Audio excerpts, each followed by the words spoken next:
Microsoft Excel की बात करें तो दोस्तों ये एक बहुत ही ताकतवर और ज़बरदस्त टूल है। एक्सेल ने दफ्तर, कारोबार और एजुकेशन के शोबों में एक इनकलाब बर्पा कर रखा है। आप एक स्टूडेंट हैं, आप एक प्रोफेशनल हैं या आप जो है वो अपना एक छोटा मोटा जो है वो कारोबार करते हैं, तो एक्सेल आपके काम को बहुत ही आसान और मैनेजेबल और मुनज़्ज़म कर देता है। दोस्तों एक्सेल एक स्प्रेडशीट सॉफ्टवेयर है जिसे 1985 में डाटा मैनेज करने, डाटा एनालाइज करने और रिपोर्ट्स बनाने के लिए लॉन्च किया गया था और आज दुनिया में सबसे ज़्यादा यूज होने वाला सॉफ्टवेयर बन गया है। इसमें बहुत सारे फीचर्स हैं जैसे सेल्स, फार्मूले, ग्राफ और टेबल्स वगैरह। फार्मूले और फंक्शन के जरिए बहुत ही मुश्किल और तवील हिसाब हम सिर्फ चंद मिनटों में ही कर सकते हैं। अपने जाती बिजनेस के लिए बजट तैयार करना हो तो वो भी कर सकते हैं। हजारों कॉलम्स और कतारों में छुपा डाटा जस्ट चंद सेकंड में जो है वो चंद क्लिक्स के साथ जो है वो हम उसको तलाश कर सकते हैं। तो दोस्तों आज की इस वीडियो में मैं एक्सेल के हवाले से ऐसा ही और बहुत कुछ आपको जो है वो सिखाने जा रहा हूँ। दोस्तों एक्सेल आपको विंडोज 10 में बाय डिफॉल्ट जो है वो इंस्टॉल हुआ मिल जाता है, मगर उसके साथ साथ मोबाइल के ऊपर जो है वो एंड्रॉयड मोबाइल में इसकी प्ले स्टोर के अंदर ऐप भी मौजूद है। इसके साथ साथ आप इसको वेब के ऊपर भी जो है वो सर्च करके इस एक्सेल को जो है वो यूज़ कर सकते हैं। तो अपने हिसाब से इसको अगर डाउनलोड करना चाहते हैं तो डाउनलोड भी कर सकते हैं और वेब के ज़रिए से इस्तेमाल करना चाहते हैं तो वेब के ज़रिए से भी इस्तेमाल कर सकते हैं। और अगर एंड्रॉयड में इसकी ऐप जो है वो इंस्टॉल करके जो है वो इसको इस्तेमाल करना चाहते हैं तो आप वो भी कर सकते हैं। तो आप अपने हिसाब के मुताबिक जो है वो इसका इस्तेमाल और यूज़ कर सकते हैं। तो दोस्तों चलते हैं वीडियो स्क्रीन की तरफ और मैं चलकर आपको सिखाता हूं कि कैसे जो है वो आप एक्सेल को बहुत ही यूजफुली जो है वो यूज कर सकते हैं। मगर उससे पहले दोस्तों मेरा नाम है इमरान हुसैन और मैं आपके लिए टैक्स से रिलेटेड और ऑनलाइन अर्निंग से रिलेटेड अच्छी वीडियोस बनाता रहता हूं। तो अगर आपने अभी तक आपके अपने इस यूट्यूब चैनल ओटीपी टैग को सब्सक्राइब नहीं किया है तो जरूर सब्सक्राइब कर लें और साथ में लगे बेल आइकन के नोटिफिकेशन को भी जरूर प्रेस कर लें। और अगर आपका इस वीडियो के हवाले से कोई भी सवाल हो तो कॉमेंट सेक्शन में आप उसका जवाब ले सकते हैं। ये तो मैंने यहाँ पर जो है वो एक्सेल को डाउनलोड और इंस्टॉल करने के बाद ओपन किया है। तो आपके सामने जो फर्स्ट इंटरफेस है एक्सेल का वो कुछ इस तरह का आएगा। यहाँ पर आपको काफ़ी सारे बटन्स देखने को मिल जाएंगे, black workbook, welcome to Excel. तो ये फार्मूला, ट्यूटोरियल, तो ये खुद जो है वो सजेस्ट करता है एक्सेल, तो वो इस तरह के बटन्स मिल जाएंगे। तो मैंने जो ब्लैंक शीट है उसको ओपन किया है। जैसे ही ओपन किया है तो इसने मुझे थोड़ा सा इंट्रो है माइक्रोसॉफ्ट का वो दिया है कि यहाँ पर आप जो है वो सेटिंग्स वगैरह अगर चेंज करना चाहते हैं तो वो कर सकते हैं। फ़िलहाल जो है मैं इसको ओके कर देता हूँ। जैसे ही मैं ओके करूँगा तो मेरे सामने कुछ इस तरह का एक जो है वो इंटरफेस आ जाएगा जहाँ बहुत सारी जो है वो खाने बने हुए हैं, बहुत सारी लाइनें बनी हुई हैं। तो ये जो है वो इस तरह से आपके सामने आएगा। अब मैंने जो सिलेक्ट किया है इसको जो है वो कॉलम कहा जाता है, ठीक है। ये जस्ट आपको मैंने समझाने के लिए इसको सिलेक्ट किया है। ये सारा जो है वो कॉलम है, इसको जो है वो रॉ कहा जाता है। यानी जो एक्सेल की स्प्रेडशीट है ये दो चीज़ों में डिवाइडेड होती है, कॉलम्स और रॉज में, ठीक है। यानी लाइनों में और कॉलम्स में जो है वो एक्सेल की एक कंप्लीट जो स्प्रेडशीट है वो होती है। तो ये आपने समझ लिया कि ये कॉलम कौन से हैं और जो है वो रोज़ कौन सी हैं। तो यहाँ पर मैंने आपके लिए एक छोटी सी जो है ना एक शीट तैयार की है जहाँ पर मैंने मुख्तलिफ चीज़ें लिखी हैं, एग्स, उसकी प्राइस, 100, ये जस्ट आपको समझाने के लिए सैंपल मैंने एक शीट तैयार की है, ठीक है।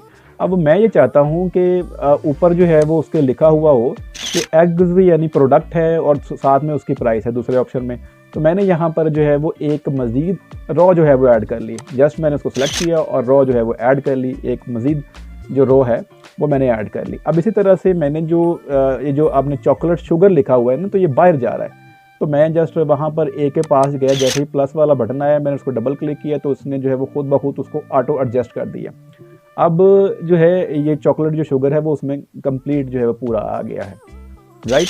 अब मैं ये चाहता हूँ कि यहाँ पर जो है ना प्रोडक्ट वाला खाना है, इसके साथ जो है वो एक सीरियल नंबर का जो है वो कॉलम भी होना चाहिए। तो मैंने यहाँ पर जैसे ही मैं इसको सिलेक्ट करके इंसर्ट करूँगा तो इसने मुझे एक एक्स्ट्रा जो है वो कॉलम दे दिया है, ठीक है। यानी अगर आप मिसाल के तौर के ऊपर भूल जाते हैं कि यार मैंने यहाँ पर एक मज़ीद कॉलम ऐड करना था तो आप इस तरह से कर सकते हैं। तो मैंने 1 2 लिख कर इसको जो है वो ड्रैग किया। दोनों को सिलेक्ट करना है आपने, दोनों को सिलेक्ट करके जैसे ही प्लस वाला साइन कॉर्नर के ऊपर आएगा उसको ड्रैग करेंगे तो इसने खुद ब खुद जो न्यूमेरिक फार्मूला है इसके ऊपर अप्लाई कर दिया है। तो ये खुद ब खुद इसने एक पूरी जो गिनती है उसको उसने कर दिया है। मैं डबल क्लिक करके इसको एडजस्ट कर लूँगा। यहाँ पर चॉकलेट शुगर की मैंने प्राइस मेंशन नहीं की थी तो वो मैंने मेंशन कर दी है। अब जो है वो हम इसका थोड़ा सा फॉर्मेटिंग देखेंगे कि इसको जो है वो हम थोड़ा सा डेकोरेट करेंगे। तो यहाँ पर आपको फॉर्मेट एज टेक्स्ट जो है वो उसका बटन मिल जाएगा। यहाँ बहुत सारे फॉर्मेट्स आपको रेडीमेड जो है मिल जाएंगे, वो भी आप सेलेक्ट करेंगे, उसको ओके करेंगे तो उसका जो है वो एक जो फॉर्मेट है यानी उसका जो लुक है, इस तरह के यूनिक सी जो लुक आ जाएगी। उसमें कुछ मज़ीद बटन जो है वो ऐड हो जाएंगे, ड्रॉप डाउन बटन जो होते हैं वो ऐड हो जाएंगे। इस तरह आप मुख्तलिफ़ किस्म के जो फॉर्मेट है ना टेबल के, उसको जो है वो आप अप्लाई करके देख सकते हैं अपने हिसाब से। ठीक है, तो ये हमने थोड़ी सी इसकी डेकोरेशन के हवाले से देख लिया कि इसको मज़ीद कैसे जो है वो डेकोरेट करेंगे। अब मैं ये चाहता हूँ कि ये जो जितनी भी ये जो प्राइस है, जितनी भी ये चीज़ें हैं, इनका सब का एक बार मुझे टोटल मिल जाए। तो मैं यहाँ पर इज़ इक्वल टू सम का फार्मूला लगाऊंगा। इज़ इक्वल टू सम लिखकर मैंने ब्रैकेट ओपन की और मैंने एक सिलेक्शन बनाई। पहले मैंने उस कॉलम को जो फर्स्ट वाला है उसको पकड़ा, फिर उसको ड्रैग करके नीचे तक ले आया। ठीक है, यानी मैंने वो मुकम्मल एक सिलेक्शन बना ली कि मुझे इन सब का जो है वो टोटल चाहिए। ब्रैकेट बंद करके जैसे ही मैं इसको इंटर करूँगा तो इसने मुझे जो कंप्लीट उसका जो है वो टोटल वो दे दिया। चाहे जितनी मर्ज़ी जो है वो लंबी ये लिस्ट हो, तो ये जस्ट एक फार्मूले की मदद से आप इसको कर सकते हैं। तो यहाँ पर जो है वो मैं टोटल वाला जो है वो लिख दूंगा कि ये टोटल है इसका। अब ये आप थोड़ा सा इसकी हम मज़ीद फॉर्मेटिंग करेंगे। ये मैंने एक जो कॉलम है उसको सिलेक्ट कर लिया है। ठीक है, कॉलम को सिलेक्ट करने के बाद हम इसको थोड़ा सा जूम करके देखेंगे कि ये छोटा नज़र आ रहा है। तो यहाँ जूम वाले बटन के ऊपर प्रेस करेंगे, यहाँ 200%, 100%।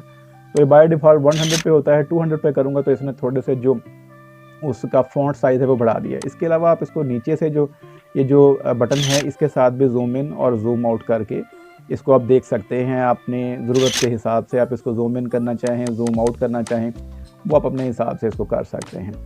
राइट, तो ये जो है वो आपको सारी चीज़ समझ आ गई। इसको मज़ीद जो है वो थोड़ा सा हम ये चाहते हैं कि यार ये थोड़ा सा ना अजीब लग रहा है, कि इसको थोड़ी सी फॉर्मेटिंग थोड़ी सी मज़ीद हमने इसकी चेंज कर दी है। अब जो है वो ये मैं चाहता हूँ कि ये जो कॉलम है, कॉलम के दरमियान में ये सारा कुछ जो है वो आए। तो मैं उस कॉलम को सिलेक्ट करूँगा। सिलेक्ट करने के बाद होम वाले बटन के ऊपर क्लिक करके जो इसकी अलाइनमेंट है उसको जो है वो मैं मिडल में कर दूँगा। तो ये देखें, ये बिल्कुल इसने उसको जितनी भी वो जो लिखा हुआ था हमने उसको दरमियान में कर दिया है। अब इस पूरे को जो भी अगर हम एक बार में ही सिलेक्ट करना चाहें तो ऐसे भी कर सकते हैं। मैंने सबको सिलेक्ट किया, उसके बाद मैंने इसकी अलाइनमेंट सेट की तो इसने सब के ऊपर जो है वो उसको अप्लाई कर दिया। नहीं तो यहाँ तक आपको समझ आ गई है। तो ये एक बेसिक सा जो है वो मैंने आपको एक इंट्रो दिया है। आने वाली वीडियो में मैं जो है वो आपको इसकी ये जितने भी आप ऊपर बटन देख रहे हैं इनको सिखाऊंगा। यहाँ पर आप इसका फ़ॉन्ट को जो है वो चेंज कर सकते हैं, बोल्ड अंडरलाइन कर सकते हैं इसको। इसका कलर वगैरह अगर आप जो है वो चेंज करना चाहें तो आप इसका कलर भी जो है वो चेंज कर सकते हैं। किसी भी जो है वो चीज़ का आप कलर चेंज कर सकते हैं, इवन सेल का आप कलर चेंज कर सकते हैं। तो इस तरह से आप कलर वगैरह इसके चेंज कर सकते हैं। यहाँ पर काफ़ी सारे बटन ज़रूर हैं, मगर आने वाले जो वीडियोस हैं हम इनको जो है वो 1 बाय 1 तमाम चीज़ों को देखेंगे। यहाँ आप जो है वो आपको फाइल वाला बटन, फिर होम वाला, इंसर्ट वाले बटन के ऊपर क्लिक करेंगे तो आपके सामने ये थोड़ा सा कॉम्प्लिकेटेड किस्म की चीज़ें आएंगी, लेकिन आपने वो जो है परेशान नहीं होना। इनके बारे में हम बड़ी डिटेल से जो है वो डिस्कस करेंगे। फिर पेज लेआउट है, फार्मूला बार है, यहाँ पर काफ़ी सारे फार्मूले आपको मिल जाएंगे। यहाँ पर डाटा का जो है वो बटन है वो प्रेस करेंगे तो ये कुछ जो है वो डाटा के हवाले से, डाटा फॉर्मेटिंग के हवाले से रिव्यू है, फिर व्यू है। अब हम इसको सेव करना चाहते हैं तो फाइल के ऊपर क्लिक करेंगे और क्लिक करने के बाद जो है वो हम इसको कोई भी जो है वो सेव करके, सेव एज़ करके सेव करेंगे तो फिर ये हमसे नाम पूछेगा और डिज़ायर्ड जो है वो रिक्वेस्ट उस वहाँ पर अपना नाम जो है वो उसको हम सेव कर सकते हैं। तो इस तरह से आप जो है वो डॉक्यूमेंट को बासानी जो है वो सेव कर सकते हैं। तो ये एक बिगनर जो है वो ट्यूटोरियल था। मेरे आने वाली वीडियोस में आपको इंशाल्लाह जो एक्सेल के हवाले से बहुत ही मुफीद किस्म की वीडियो जो है वो ज़रूर देखने को मिलेंगी। तो उम्मीद करता हूँ आपको ये वीडियो पसंद आई होगी। वीडियो पसंद आई है तो वीडियो को लाइक कर दें और साथ ही जो है वो आपके अपने इस यूट्यूब चैनल OTP टैग को भी ज़रूर सब्सक्राइब कर दें।